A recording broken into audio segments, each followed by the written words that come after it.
मेरे घर में केवल मेरी मां रहती थी और वह मेरी सबसे बड़ी सच्ची मोहब्बत का केंद्र थी। मेरी मां का एक बड़ा शौक था कि उनका बेटा हाफिज कुरान बने। इसलिए बचपन में ही मुझे कुरान हिफ्ज करने के लिए एक मदरसे में दाखिल करवा दिया गया था। क्योंकि मैं बहुत होशियार था, मैंने जल्दी ही कुरान हिफ्ज कर लिया। मेरी मां की खुशी की कोई सीमा न थी और वह मुझे बहुत ज्यादा प्यार करती थी। हम दोनों मां बेटे का रिश्ता इतना मजबूत था कि लोग हमारे रिश्ते की मिसालें दिया करते थे। लेकिन मुझे यह नहीं पता था कि जब हमारे बीच कोई तीसरा शख्स आएगा तो हमारा रिश्ता प्रभावित होगा। और वह तीसरा शख्स कोई और नहीं बल्कि मेरी होने वाली बीवी थी। वह मेरी क्लासमेट थी और कॉलेज में ही मुझे अच्छी लगने लगी। कॉलेज के बाद जब मेरी नौकरी लग गई तो मैंने अपनी मां से कहा कि हम उसके घर रिश्ता लेकर जाएं, क्योंकि मैं उससे शादी करना चाहता था। उसका नाम बटूल था और मैं बहुत खुश था कि मैंने समय से पहले अपनी पढ़ाई पूरी कर ली थी, नौकरी भी मिल गई थी और अब मैं अपनी पसंदीदा लड़की के घर रिश्ता भेज रहा था। जब मैंने अपनी मां से कहा कि हम उसके घर रिश्ता लेकर जाएं, तो वह थोड़ी सी गुस्से में आ गई और बोली, बेटा, मैंने तो तुम्हारे लिए अपनी बहन की बेटी माहम को पसंद कर रखा था। माहम मुझे बिल्कुल भी पसंद नहीं आती थी। वह एक साधारण लड़की थी जिसने सिर्फ मैट्रिक किया था, लेकिन उसने कुरान भी हिफ्ज किया था और मोहल्ले के बच्चों को कुरान पढ़ाती थी। खाना भी अच्छा बना लेती थी और घर का अच्छे से ध्यान रखती थी। ये सारी खूबियां मेरी मां को पसंद थीं, लेकिन मुझे लगता था कि मेरी पत्नी को भी मेरे साथ मिलकर भविष्य बनाने में सहयोग देना चाहिए। मुझे माहम से नहीं बल्कि बटूल से प्यार था और मैं चाहता था कि हम दोनों एक साथ जीवन बिताएं, एक दूसरे का सहयोग करें और अपनी जिंदगी को आगे बढ़ाएं।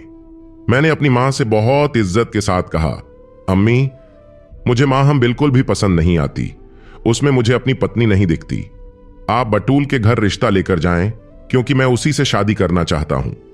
मेरी मां को यह बात अच्छी नहीं लगी, लेकिन उन्होंने कहा, जो तुम्हारी खगुशी है बेटा, वही मेरी खगुशी है। फिक्र न करो, हम जल्दी ही वहां रिश्ता लेकर जाएंगे। कहा जाता है कि कुछ लोग अपनी शक्ल से ही पहचाने जाते हैं, क्योंकि इंसान की नीयत और उसकी हरकतें अक्सर उसकी शक्ल और सूरत पर भी दिखाई देती हैं।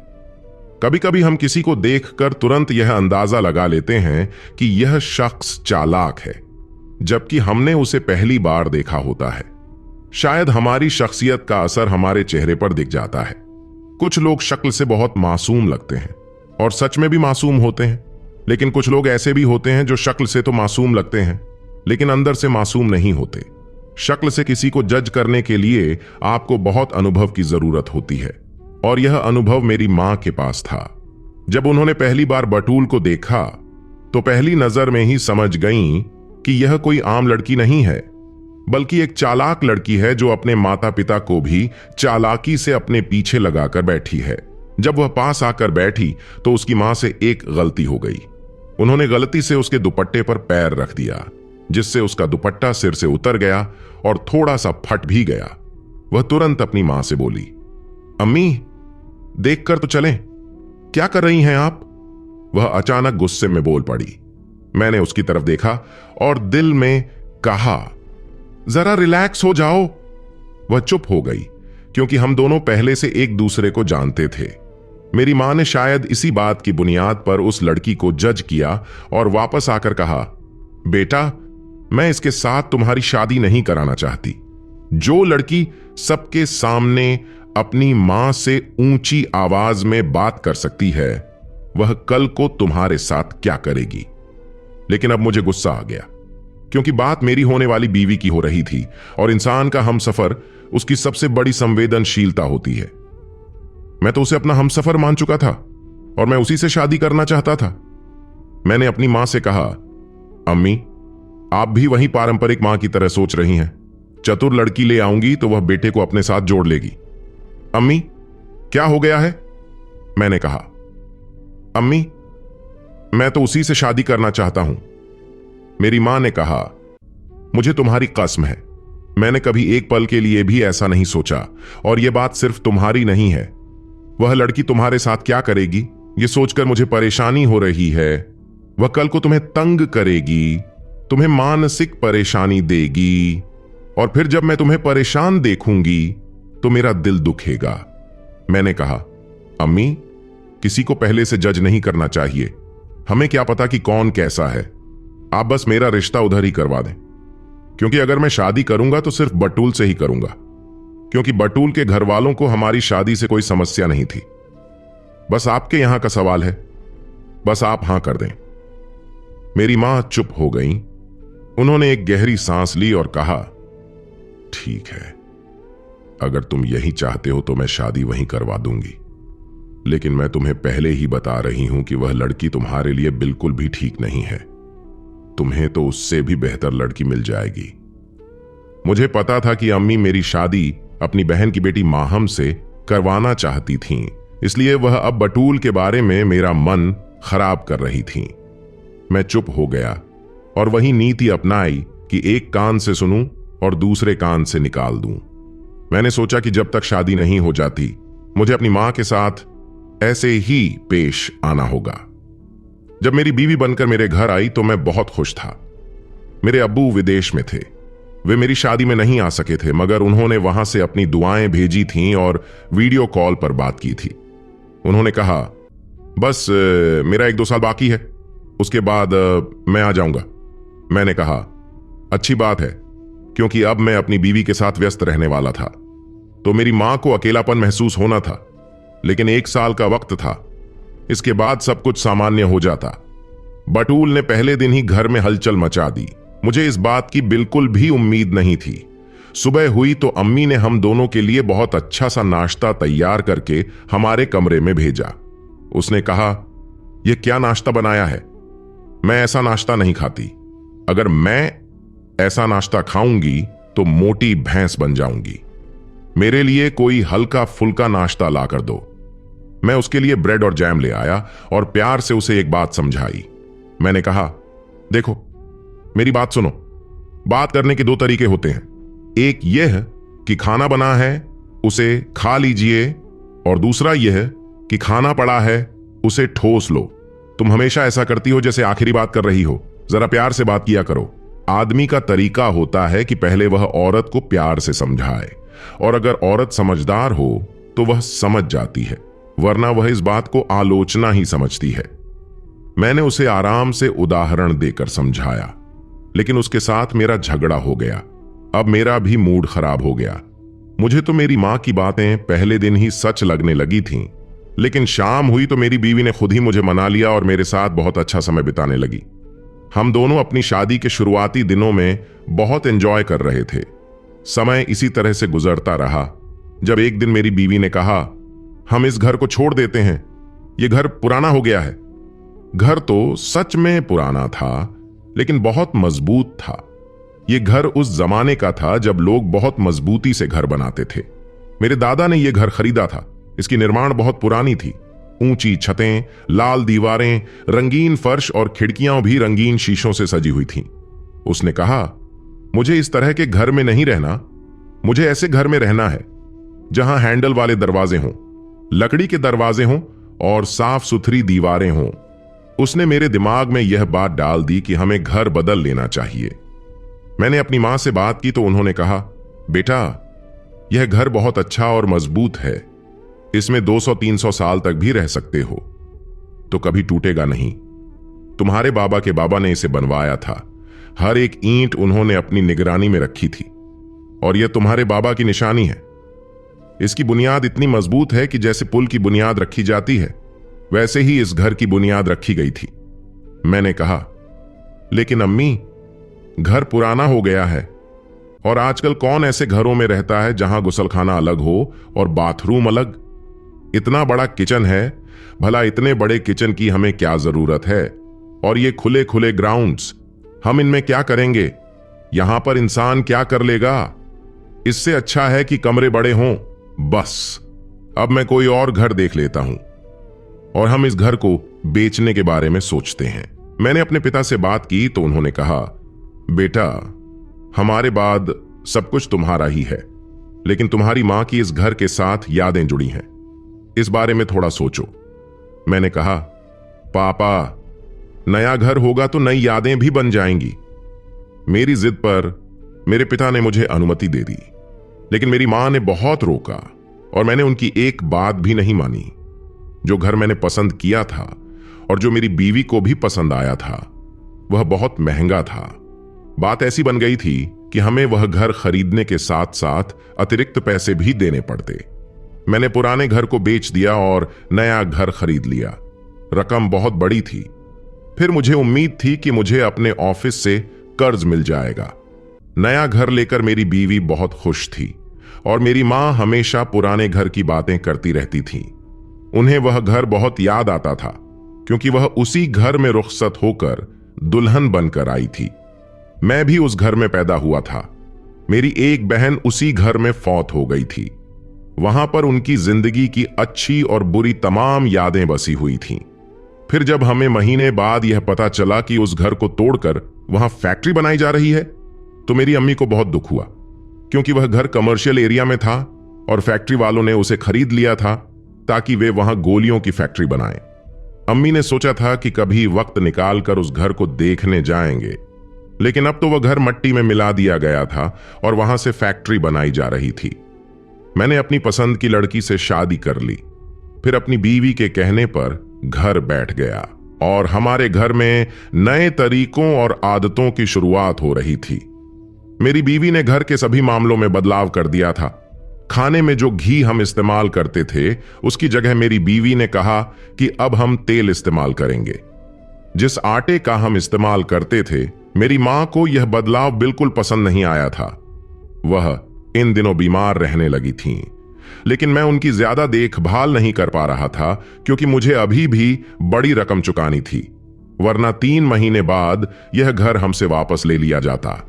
मैं अपने कामों और समस्याओं में इतना उलझ चुका था कि एक तरफ मां बीमार थी और दूसरी तरफ बीवी के मांगें खत्म नहीं हो रही थीं। मैंने कहा, इतने सारे पैसे कहां से लाऊं? मेरी बीवी ने कहा, तुम्हारे बाबा वापस आ रहे हैं ना, उनसे कहो कि वो पैसे दे दें। जब इतने समय तक विदेश में रहे हैं तो खाली हाथ तो नहीं आएंगे, उनके पास बहुत पैसे होंगे। मैंने कहा, हां, बात तो ठीक है, मैं आज ही उनसे बात कर लेता हूं। मैंने अपने बाबा से बात की। बाबा ने कहा, सारे पैसे तो नहीं, लेकिन आधी रकम मेरे पास है, यानी 40 लाख रुपए। अगर तुम चाहो तो मैं तुम्हें भेज देता हूं, लेकिन बेटा, ये पैसे मेरे पास इसलिए हैं क्योंकि मैंने अपने 3 भाई बहनों की शादी की है। तुम्हारी पढ़ाई का खर्च भी बहुत था और फिर घर के पैसे भी भेजता रहा हूं। समझो, अगर मैं 20 साल से यहां रह रहा हूं तो ये मेरी 20 साल की जमा पूंजी है जो मैं तुम्हें भेज देता हूं। मैंने कहा, बाबा, आप ये पैसे मुझे भेज दीजिए। उन्होंने वो पैसे मुझे भेज दिए और वो पैसे मैंने मकान मालिक को देकर कहा कि मुझे 2 महीने का और समय दिया जाए। इस तरह उन्होंने मुझे 2 महीने का समय दे दिया और मेरी थोड़ी सी चिंता खत्म हो गई। लेकिन मेरी मां ने कहा, बेटा, तुम्हें अपने बाप से पैसे नहीं मांगने चाहिए थे। सारी जिंदगी उसने तुम्हारे लिए बहुत कुछ किया, अब तुम्हें खुद सब कुछ करना चाहिए था। मैंने कहा, अम्मी, अगर मैं बाप से पैसे नहीं मांगूंगा तो किससे मांगूंगा? मां ने कहा, जो तुम्हारी मर्जी। मैंने कहा, अम्मी, मैंने आज तक आप लोगों के साथ कभी कोई नाफरमानी नहीं की, ऊंची आवाज में बात नहीं की, इसलिए आपको मुझसे कोई शिकायत नहीं होनी चाहिए। मेरी मां चुप हो गई और फिर कहने लगी, कह तो तुम ठीक रहे हो, लेकिन मेरी एक ख्वाहिश है, उस पर थोड़ा सोच लो। मैंने कहा, कौन सी ख्वाहिश? तो वो कहने लगी, मैं तुम्हारी औलाद की शक्ल देखना चाहती हूं। वह इन दिनों बीमार थीं, इस कारण वह भावुक हो रही थीं, हालांकि उन्हें कौन सा अभी इस दुनिया से रुखसत होना था। मैंने कहा, यह तो मेरी भी ख्वाहिश है, आप फिक्र न करें, जल्दी ही आपको खुशखबरी सुनाऊंगा। मेरी मां खुश हो गई। जब मैंने इस बारे में अपनी बीवी से बात की तो उसने साफ इनकार कर दिया कि वह अभी मां नहीं बनना चाहती। मुझे उसका यह साफ इनकार बिल्कुल अच्छा नहीं लगा। इस बात पर मैं चुप हो गया और मैंने सोचा कि अगर मैं उससे ज्यादा झगड़ा करूंगा तो वह और जिद करेगी। अल्लाह खुद ही औलाद दे देगा और सब कुछ ठीक हो जाएगा, क्योंकि मैं उससे बेइंतहा प्यार करता था और उसकी नाराजगी बर्दाश्त करना मेरे लिए नामुमकिन था। एक दिन अचानक हमें एक बहुत बुरी खबर मिली कि मेरे बाबा हार्ट अटैक के कारण विदेश में निधन हो गए हैं। लेकिन मेरे लिए सबसे बड़ा मसला उनकी शव को पाकिस्तान लाना था और इस पर भी बहुत पैसे खर्च हो जाते। मेरी मां मेरे बाबा का आखिरी बार चेहरा देखना चाहती थी। वह मुझसे कह रही थी कि तुम्हारे बाबा की तदफीन उन्हीं के देश में हमारे आबाई शहर के कब्रिस्तान में होनी चाहिए। पर मेरी बीवी ने मेरी आंखों पर एक और ही पट्टी चढ़ा दी थी। कहने लगी कि हमारे ऊपर पहले ही बहुत कर्ज है, तो ऐसे में अपने बाप की शव को यहां क्यों लाओ? वह कौन से जिंदा हैं? वह मर चुके हैं। उन्हें यहां दफनाने और वहां भी दफन कर देना बेहतर है। उसने कहा कि तुम वहां की सरकार से अपील करो कि तुम्हारे पिता को वहीं के किसी कब्रिस्तान में दफन कर दिया जाए। मुझे उस समय कुछ हद तक उसकी बात ठीक लगी, इसीलिए मैंने अपनी मां को साफ इनकार कर दिया कि मेरे पास इतने पैसे नहीं हैं कि मैं बाबा की शव को यहां लाऊं। वैसे भी वह कौन से अब जिंदा हैं? शव पर इतने पैसे खर्च करना सरासर बेवकूफी है। मेरी मां ने न जाने किस दिल से रोते हुए अपने आंसुओं पर काबू पाया और मुझे बस यही कहती रही कि एक बार मुझे तेरे बाप का चेहरा देख लेने दो। लेकिन मैंने उनकी एक न सुनी और वहां की सरकार से आवेदन किया कि मेरे बाबा को वहीं दफन कर दिया जाए। मुझे नहीं पता कि उनकी तदफीन कैसे हुई, लेकिन मैंने अपने बाबा की शव भी गैरों के हवाले कर दी। यह गम मेरी मां के लिए किसी का क़यामत से कम नहीं था। ना जाने मैं कैसा सख्त और जालिम बेटा बन चुका था। और मेरी बीवी यहां खुश हो रही थी कि हमने पैसे बचा लिए। अब उसकी बहू उस पर बहुत ज्यादा जुल्म और सितम करने लगी थी, क्योंकि उसका पति मर चुका था और बाहर से जो पैसे आते थे वह भी बंद हो गए थे। मां जब अपने बेटे से कहती कि बेटा, तुम्हारी बीवी मुझ पर जुल्म करती है और मुझे खाना भी नहीं देती, तो वह अपनी मां की बातों पर यकीन नहीं करता था, क्योंकि वह पूरी तरह से अपनी बीवी की बातों में फंसा हुआ था। वह उल्टा अपनी मां को बुरा भला कहता। वह कहता कि तुम्हारे और पापा की वजह से ही मैं इस मुकाम पर पहुंचा हूं। अगर आप लोगों ने मेरे लिए कुछ किया होता तो मैं आज इतनी बड़ी मुसीबत में नहीं फंसा होता। अगर आप लोग सही से मेहनत करते तो यह जो घर मैंने खरीदा है उसके बाकी पैसे भी मैं आसानी से चुका देता। वह अपनी बीवी की जुबान बोल रहा था, क्योंकि बीवी ने उसे यह समझाया था कि तुम अपने मां बाप के इकलौते बेटे हो और तुम्हारे मां बाप तुमसे इतना भी नहीं कर सकते कि तुम्हें तुम्हारी पसंद का एक घर दिलवा दें, जबकि मां बाप ने अपनी जिंदगी की सारी जमा पूंजी अपने बेटे पर लुटा दी थी। लेकिन वह एक मां थी। उसके दिल और जबान से कभी भी अपने बेटे के लिए बद्दुआ नहीं निकली, बल्कि वह अपने बेटे के लिए दुआ करती रहती थी कि अल्लाह उसे हिदायत दे और उसकी सारी मुश्किलें आसान कर दे। इस तरह मालिक से लिया गया समय भी गुजर गया, लेकिन उसका बेटा बाकी रकम चुका नहीं सका। इसलिए मालिक ने उससे घर खाली करने की मांग की। वह घर खाली नहीं करना चाहता था, लेकिन अब उसकी मजबूरी बन चुकी थी, क्योंकि उसके पास बाकी पैसे देने के लिए कुछ नहीं था। इसी मजबूरी के कारण उसने वह घर खाली कर दिया और अब वह सड़क पर आ चुका था। उसकी बीवी ने उसे सलाह दी कि तुम मेरे साथ मेरे घर चलो। मेरे मायके वाले बहुत अच्छे हैं, हम वहां रह सकते हैं, लेकिन तुम्हारी मां हमारे साथ नहीं आएगी। यह औरत बहुत ही लालची थी। उसे यह पता था कि उसके पति को घर छोड़ने पर जो पैसे मिले थे वह नए घर के लिए इस्तेमाल कर सकता था, लेकिन वह अपनी बीवी की बातों में आ चुका था। उसके बेटे ने कहा कि लेकिन मां कहां जाएगी? उसकी बीवी ने उसे एक घटिया सलाह दी और कहा कि तुम अपनी मां को ओल्ड एज होम में छोड़ाओ। वहां कोई अकेला नहीं होता, वहां और लोग भी रहते हैं जो मजबूरी के तहत अपने माता पिता को वहां छोड़ आते हैं। इसमें कुछ भी गलत नहीं है। वह बदकिस्मत बेटा अपनी बीवी की बातों में आ गया और अपनी मां को वृद्धाश्रम में छोड़ आया। मां बहुत रो रही थी और कह रही थी, आखिरी वक्त में तेरे पापा का चेहरा न देख सकी। अब तू भी मुझे ऐसे छोड़कर जा रहा है कि फिर कभी दिखाई नहीं देगा। वह अपनी मां को झूठी तसल्ली देता रहा कि जल्द ही वह उसे अपने साथ ले आएगा, लेकिन उस वक्त उसके पास रहने का कोई इंतजाम नहीं था। उसने कहा कि वह पहले अपना घर बना लेगा। मां ने बेटे को समझाया कि वह जो पैसे बचा रहा है उनसे एक छोटा सा घर खरीद सकता है जहां उनका गुजारा आसानी से हो जाएगा। लेकिन यह बात उसके दिमाग में कहां आती? वह तो वही सब कह रहा था जो उसकी बीवी ने उसे समझाया था। आखिरकार उसने अपनी मां को रोते हुए छोड़ दिया और अपनी बीवी के साथ अपने ससुराल जाकर रहने लगा। उसकी बीवी ने जो पैसे प्राप्त किए थे उनसे वह फिजूल खर्ची करने लगी, महंगी खरीदारी और शॉपिंग करती रहती थी। अपने घर वालों को भी ऐशो आराम देती थी। एक दिन उसके पति ने उसे समझाया कि इस तरह पैसे खत्म हो जाएंगे, क्योंकि वह जो पैसे अपनी नौकरी से कमा रहा था वह इतने नहीं थे कि घर का खर्चा पूरा किया जा सके।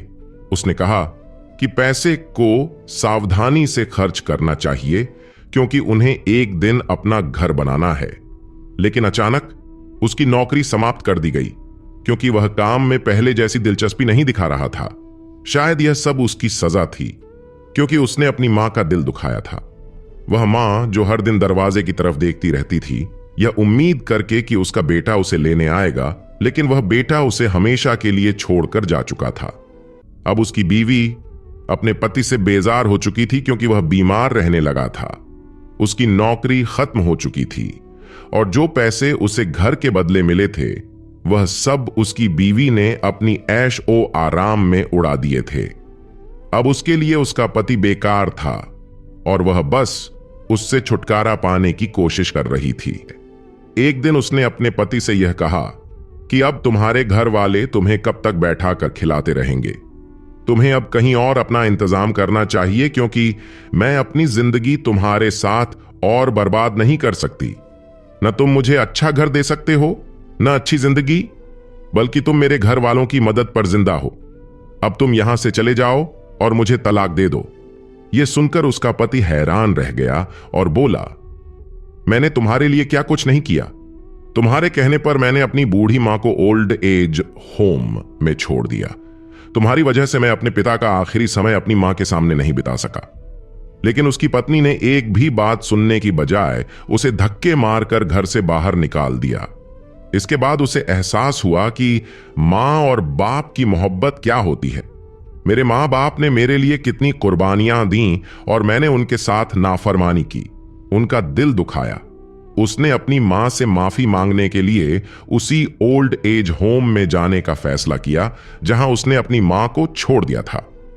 लेकिन जब वह वहां पहुंचा तो उसे पता चला कि उसकी मां का निधन हुए पूरे 10 दिन हो चुके हैं।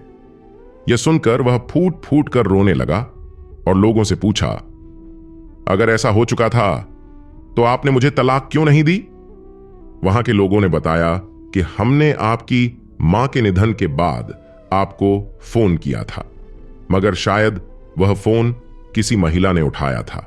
जब हमने उससे कहा कि बीबी हाजरा का निधन हो चुका है और उनके परिवार वाले उनका शव लेकर उन्हें दफन करने के लिए जा रहे हैं, तो उस महिला ने फोन काट दिया और कहा कि वह किसी बीबी हाजरा को नहीं जानती और यह गलत नंबर था। हालांकि नंबर बिल्कुल सही था, और जब उन्होंने मुझे यह नंबर दिखाया तो मुझे पता चला कि यह सब मेरी पत्नी नहीं बल्कि मेरी पत्नी का ही नंबर था। उसका दिमाग काम नहीं कर रहा था और वह बेचैन होकर सोच रहा था कि अब अल्लाह उसे किस तरह सजा देगा। फिर वही हुआ, उस पर इतना गहरा सदमा आया कि वह पागल हो गया। वह पागलों की तरह सड़कों और गलियों में घूमता रहा। लोग उस पर तरस खाकर उसे खाने पीने की चीजें दे देते, लेकिन कोई नहीं जानता था कि वह फुटपाथ पर सो रहा था।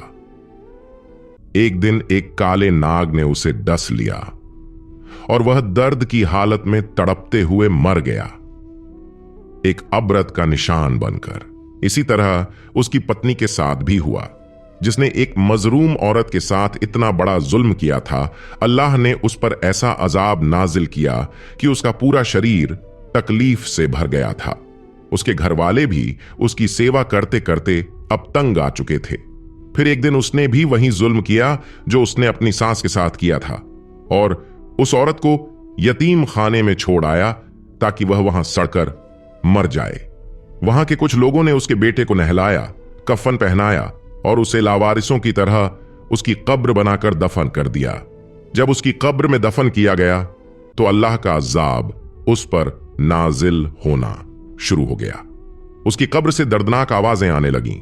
जो कोई भी कब्रिस्तान में होता वह यह आवाजें सुनकर डर जाता। कब्र से अजीब और गरीब कीड़े निकलते थे और चीखों की आवाजें आ रही थीं। लोगों ने सोचा कि इस बारे में जमाअत के मुफ्ती साहब से मशविरा किया जाए। जब मुफ्ती साहब को इस बारे में बताया गया तो उन्होंने कब्र का मुआयना किया और देखा कि उस कब्र में एक आदमी है जिसका आधा शरीर इंसान का और आधा शरीर सांप का था और वह कब्र में बुरी तरह तड़प रहा था। उसकी कब्र में बहुत सारे डरावने कीड़े हैं जो उसे नोच नोच कर खा रहे हैं। कब्र में हर तरफ सांप और बड़े बड़े बिच्छू थे। वह शख्स तड़प रहा था और माफी मांग रहा था। अपनी मां से रोते हुए माफी चाहता था, अपने गुनाहों और नाफरमानी के लिए जो उसने अपने मां बाप के साथ की थी। वह उसी नाफरमानी और गुनाह का खमियाजा आज कब्र में भुगत रहा था। जब लोगों ने मुफ्ती साहब से पूछा कि आखिर इस कब्र में क्या हो रहा है, तो मुफ्ती साहब ने बताया कि यह कब्र एक नाफरमान बेटे की है। आखिरत में तो उसे अजाब होगा ही, लेकिन कब्र में भी उसे सख्त अजाब का सामना है। मुफ्ती साहब ने कहा, ऐ लोगो, अपने मां बाप का दिल मत दुखाओ। तुम्हें इसी दुनिया में वही सजा मिलेगी जो तुमने अपने मां बाप के साथ की है। जो कुछ तुम अपने मां बाप के साथ करते हो वह तुम्हें इसी दुनिया में नजर आ जाएगा और तुम्हें उसका नतीजा भुगतना पड़ेगा। अगर तुम अपने मां बाप का सम्मान करते हो और उनके साथ मोहब्बत से पेश आते हो तो इसका इनाम तुम्हें इसी दुनिया में मिलेगा। लेकिन अगर तुम उनके साथ अच्छा सलूक नहीं करते, उनकी इज्जत नहीं करते, तो यह ना समझो कि तुम्हारी औलाद तुम्हारा ख्याल रखेगी, बल्कि तुम्हारी औलाद तुम्हें तुमसे भी ज्यादा जलील करेगी। मुफ्ती साहब ने और कहा, खुदा की कसम, अपने मां बाप का ख्याल रखो। अल्लाह ताला ने मां के पैरों में जन्नत रखी है, तो हम मां की नाफरमानी कैसे कर सकते हैं? और बाप जो जन्नत के दरवाजे का दर्जा रखता है, उसकी नाफरमानी करके हम जन्नत में कैसे जा सकते हैं? चाहे तुम हाफिज कबरान हो, आलिमेदी हो या कोई वली उल्लाह, मां बाप की नाफरमानी करने वाले का ठिकाना हमेशा जहन्नम ही रहा है। आखिर में मुफ्ती साहब ने दुआ की, अल्लाह ताला हमें अपने मां बाप की इज्जत करने, उनकी सेवा करने की तौफीक दे और हमें नेक अमल करने की तौफीक दे। आमीन। प्यारे दोस्तों, आज हम आपको ऐसा घटना सुनाने वाले हैं जिसको सुनकर आप हैरान रह जाओगे। यह कहानी है हिंदू मां बेटी की, जिन्होंने अपने घर में छुपकर इस्लाम कबूल कर लिया। उनको इस्लाम कबूल करने की ऐसी दर्दनाक सजा दी गई जिसको देखकर पूरा गांव ने तौबा की और इस्लाम कबूल कर लिया। इस घटना को जानने के लिए वीडियो को आखिर तक जरूर देखें। प्यारे दोस्तों, एक बस्ती में हिंदू और मुसलमान एक साथ रहते थे। एक साथ रहने के बावजूद यह एक दूसरे से नफरत करते थे। इस बस्ती में एक घराना हिंदुओं का था। इस घर में एक हिंदू महिला और उसका पति और उनकी बेटी और उनके सास ससुर भी रहते थे। इस हिंदू महिला के ससुर मंदिर में बहुत बड़े पुजारी थे। इस मंदिर में वे पूजा पाठ और शादियां आदि करवाया करते थे। मुसलमान अपने आस्थाओं के साथ रहते थे और हिंदू अपने आस्थाओं के साथ। कुछ बार उनके बीच झगड़ा भी हुआ करता था। इस इलाके में एक ही स्कूल था और वह भी मुसलमानों का था। इन हिंदुओं की मजबूरी यह थी कि उनकी बच्ची मुसलमान के स्कूल में पढ़ रही थी। स्कूल में हिंदू बच्ची की दोस्ती एक मुसलमान लड़की से हो जाती है। ये दोनों एक दूसरे की बहुत ज्यादा इज्जत करती थीं। वह मुसलमान लड़की बहुत ही नेक लड़की थी, क्योंकि इस लड़की के पिता एक मस्जिद के इमाम थे। वे बहुत ही नेक अल्लाह वाले थे। इस स्कूल में जब भी नमाज का टाइम होता, वह लड़की साइड पर जाकर नमाज अदा कर लिया करती। वह हर वक्त अपने आप को हिजाब में लिपेट कर रखती थी। स्कूल से वापसी पर वह अपनी दोस्त के साथ जाती। वह अपने हिंदू वस्त्र में होती थी, जबकि मुसलमान लड़की पूरा हिजाब पर्दे में होती। हिंदू लड़की को उसके पर्दे से अक्सर बहुत ज्यादा तकलीफ हुआ करती थी। हिंदू लड़की ने अपनी मुसलमान दोस्त से कहा कि तुमको गर्मी नहीं लगती, इतनी गर्मी में बारीक कपड़े पहनना माहौल हो जाता है और तुम इतनी मोटी चादर लपेट कर फिरती हो, तुमको इस पर्दे से घुटन नहीं होती। यह सुनकर मुसलमान लड़की कहने लगी, नहीं, मुझे इस पर्दे की आदत है। इस पर्दे में रहकर हम मुसलमान लड़कियां खुद को सुरक्षित समझती हैं। किसी की हिम्मत नहीं है कि कोई हमको नजर उठाकर भी देख सके, और वैसे भी अल्लाह ताला हम मुसलमान लड़कियों को पर्दे में ही पसंद करते हैं। वह हिंदू लड़की कहने लगी कि मैं नहीं मानती कि ऐसा करने से खुद को सुरक्षित समझा जाए। अब तुम मेरी तरफ देख लो, मैं जो चाहे पहन सकती हूं। उसकी बात पर वह मुसलमान लड़की मुस्कुरा दी, जैसे कह रही हो तुम इसे नहीं समझ पाओगी। फिर एक दिन अल्लाह का करना ऐसा हुआ कि वह हिंदू लड़की अकेली स्कूल से वापसी घर आ रही थी कि उसके पीछे 5-6 लड़के लग गए। वह जितना तेज भागती, वे भी उसके पीछे उतना तेज चलते। वे उसके शरीर की हर खदौ खाल की तारीफ करते जा रहे थे। वह भागती भागती अपने घर आ पहुंची तो सामने उसके पिता खड़े थे। उसके पिता के पूछने पर लड़की ने सारा घटना बयान किया। उसके पिता ने लड़कों को बहुत ही ज्यादा मारा। फिर अगले दिन जब वह स्कूल जाने लगी तो उसने मुसलमान लड़कियों जैसा दुपट्टे से हिजाब बनाया हुआ था। जब उसकी मां ने देखा तो वह हैरानी से कहने लगी कि यह तो क्या कर रही है, मुसलमानों जैसा हिजाब क्यों कर रही हो? अगर तेरे पिता दादा ने देख लिया तो वह तेरा हत्या कर देंगे। वह लड़की कहने लगी कि मां, अगर मैं ऐसा हिजाब करके जाऊंगी तो कोई मुझे गंदी नजर से नहीं देख सकेगा, क्योंकि मेरी सहेलियां भी ऐसा हिजाब लेकर स्कूल आती हैं तो उन पर कोई नजर उठाकर भी नहीं देखता। वह हिंदू लड़की हिजाब ओढ़े खड़ी हुई थी कि उसके दादा, जो कि बहुत बड़े पंडित थे, उन्होंने उसे देखा तो वह गुस्से में अपने भगवान का नाम लेने लगे और पोती को गुस्से वाली नजरों से देखने लगे तो अपनी पोती को थप्पड़ दे मारा। उसके दादा ने बहुत ही बेरहमी से उसके गले से हिजाब उतार दिया, यहां तक कि उसका सांस अटकने वाला था। और उसके दादा कहने लगे, आज से तुम मुसलमानों के स्कूल नहीं जाओगी, बल्कि घर बैठकर अपने हिंदू धर्म की किताबें पढ़ा करोगी। कहीं ऐसा ना हो कि तुम स्कूल पढ़ने के लिए जाती हो और यह ना हो कि अपना धर्म ही बदल डालो। अगले रोज उसके दादा ने मंदिर में एक बहुत ही बड़ी पूजा रखी थी, जो कि खास कणवारी लड़कियों के लिए पूजा की जाती थी। इस समय उसे अपनी मुसलमान सहेली याद आ रही थी, क्योंकि उनके घर का माहौल बहुत ही अच्छा था और न ही वह छोटे छोटे कपड़े पहनकर फिरा करती थी। वह तो हमेशा हिजाब लेकर उसके साथ जाती थी। जब शाम हुई तो हिंदुओं के परिवार पूजा करने के लिए मंदिर गए।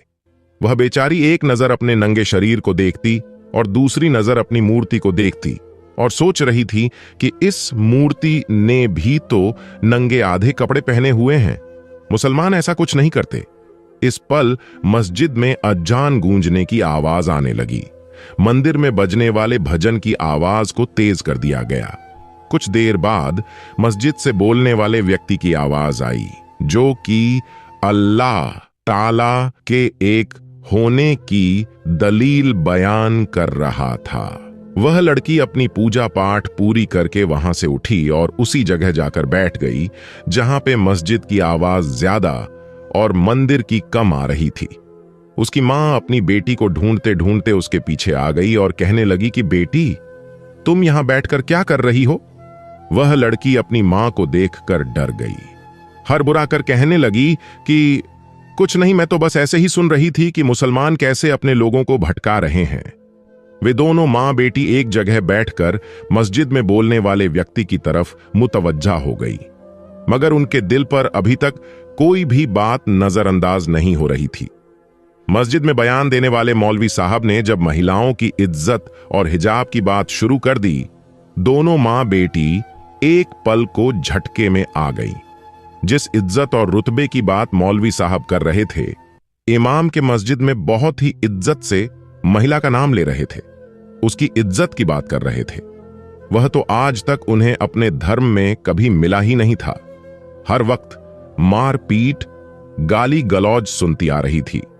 वे मां बेटी, उनके घर में कोई खास इज्जत न थी।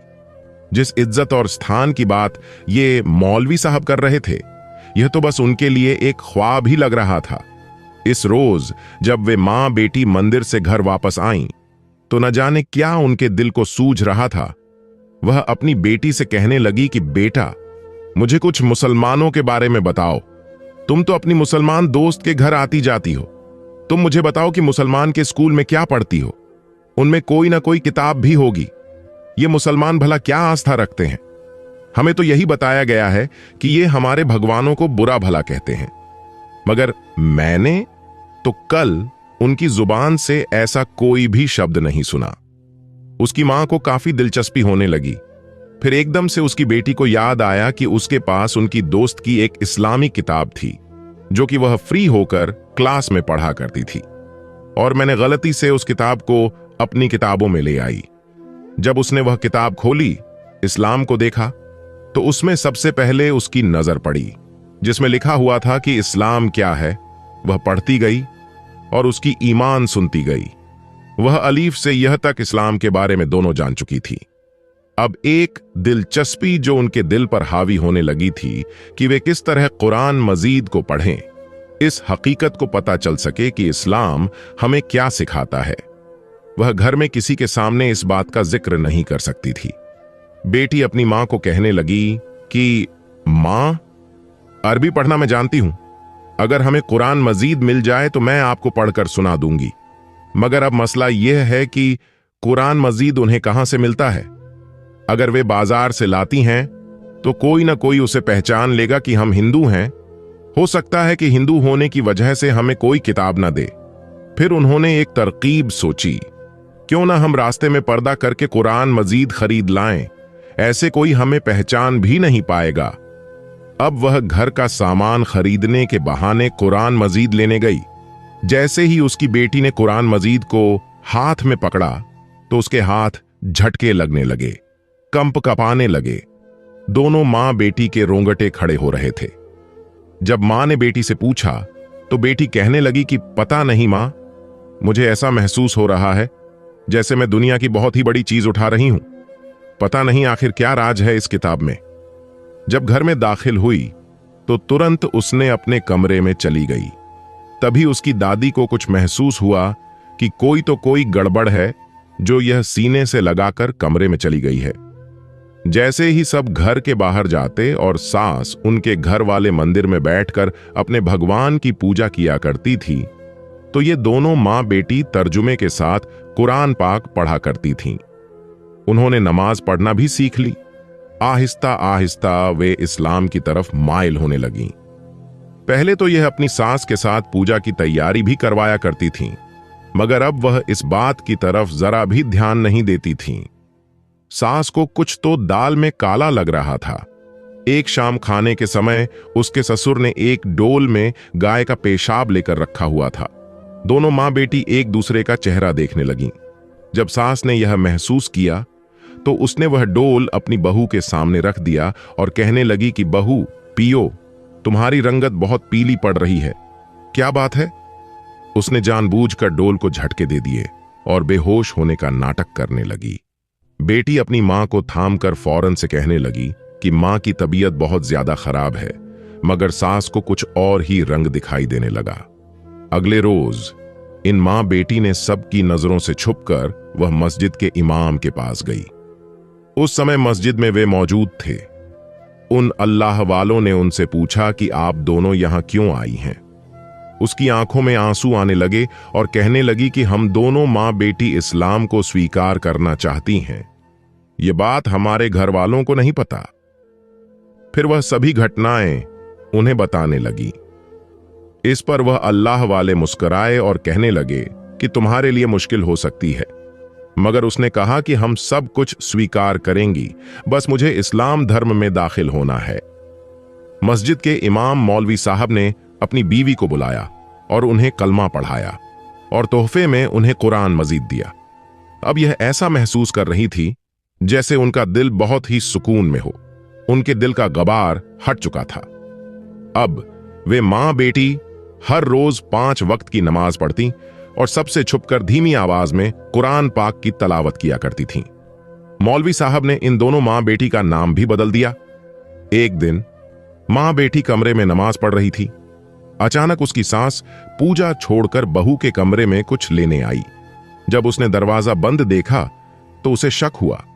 खिड़की का पर्दा खोलकर जब उसने अंदर देखा तो उसके तो जैसे पांव तले जमीन निकल गई थी। सामने उसकी बहू और पोती नमाज पढ़ रही थीं। पास कुरान मजीद भी रखा हुआ था। जैसे ही उसके बाप को पता चला, उसने मां बेटी दोनों को गर्दन से दबोच लिया और इन दोनों को इतना मारा कि वे दोनों मां बेटी लहूलुहान हो गईं। इसके बावजूद वे दोनों यही कहती रहीं कि हम इस्लाम धर्म को नहीं छोड़ेंगी, चाहे तुम हम लोगों से रिश्ता तोड़ डालो और हमें छोड़ दो, भले इस घर से निकाल दो। अल्लाह हमारे सर पर मौजूद है, वह हमें कभी जलील नहीं होने देगा। उनके पंडित दादा ने अपने बेटे से इन दोनों की हड्डियां तड़वाकर कमरे में बंद कर दिया और कहने लगे कि 24 घंटे के अंदर अंदर तुम अपने हिंदू धर्म में वापस आ जाओ, वरना अपनी मौत को स्वीकार कर लो। वे कहने लगीं कि हम इस्लाम नहीं छोड़ेंगी, चाहे कुछ भी हो जाए। तुम लोग हमारी जान क्यों ना ले लो, भले हमारी जान चाहे चली जाए। धीरे धीरे यह बात पूरे इलाके में फैल गई। सारे हिंदू कहने लगे कि आज अगर इन्हें छोड़ दिया गया तो बाकी सब लोग भी बागी हो जाएंगे। इन दोनों मां बेटी को जिंदा आग में जलाना देना चाहा। सभी हिंदुओं ने जमा होकर उनके कमरे पर मिट्टी का तेल छिड़का और दोनों को आग लगा दी। पूरा कमरा आग में जलने लगा। उसका बाप पीछे भजन बजा रहा था, भगवान इन दोनों के गुनाहों को माफ कर दें। अंदर से इन मां बेटी के चीखने की आवाजें आ रही थीं। जब मस्जिद के मौलवी साहब को पता चला कि उनके साथ ऐसा जुल्म हो रहा है तो वे अल्लाह के बंदे उनके हक में दुआ करने लगे। अल्लाह से रो रो कर गिड़गिड़ा कर दुआ कर रहे थे, ऐ अल्लाह, इस्लाम स्वीकार करने पर इतना जुल्म तो नहीं हो सकता, इन दोनों मां बेटी पर रहम कर। आग और अधिक भड़क रही थी। अंदर से कुरान पढ़ने की आवाज आई। यह कुरान कोई और नहीं बल्कि मां बेटी पढ़ रही थी। जैसे जैसे कुरान की तलाहावत ऊंची हुई, धीरे धीरे वह आग बुझने लगी। इस आग पर दोबारा तेल डाला गया तो वह तो जैसे बिल्कुल ठंडी पड़ गई। यह चमत्कार देखकर वहां खड़े हिंदुओं के मुंह खुले के खुले रह गए। पंडित दादा ने गुस्से से दरवाजा खोला। सामने का दृश्य देखकर हैरान हो गए, क्योंकि वे दोनों मां बेटी सुकून से तलावत कर रही थीं। जैसे ही पंडित दादा ने गोली चलानी चाही तो उसका पूरा शरीर सुन्न हो गया। देखते ही देखते वह जमीन पर गिर पड़ा। उसे फालिज का अटैक हो गया। यह दृश्य देखकर बाकी हिंदू डर गए। इन मां बेटी का विश्वास जीत चुका था। इस मुस्लिम लड़की के बाप ने भी इस्लाम स्वीकार कर लिया और उनका पंडित दादा मर चुका था, जबकि दादी ने अपना धर्म न छोड़ा बल्कि इन तीनों को अपने घर से निकाल दिया और वे लोग मुसलमानों के पास जाकर इज्जत की जिंदगी बिताने लगे। अल्लाह अकबर। अल्लाह पाक से दुआ है कि अल्लाह पाक हमें इस्लाम पर चलने और इसे समझने की तौफीक अता फरमाए। आमीन। इस वीडियो को दूसरों तक शेयर कर दें। हो सकता है कि आपके एक शेयर से यह बात किसी के दिल में उतर जाए और हम सब के लिए सदका का जारिया बन जाए।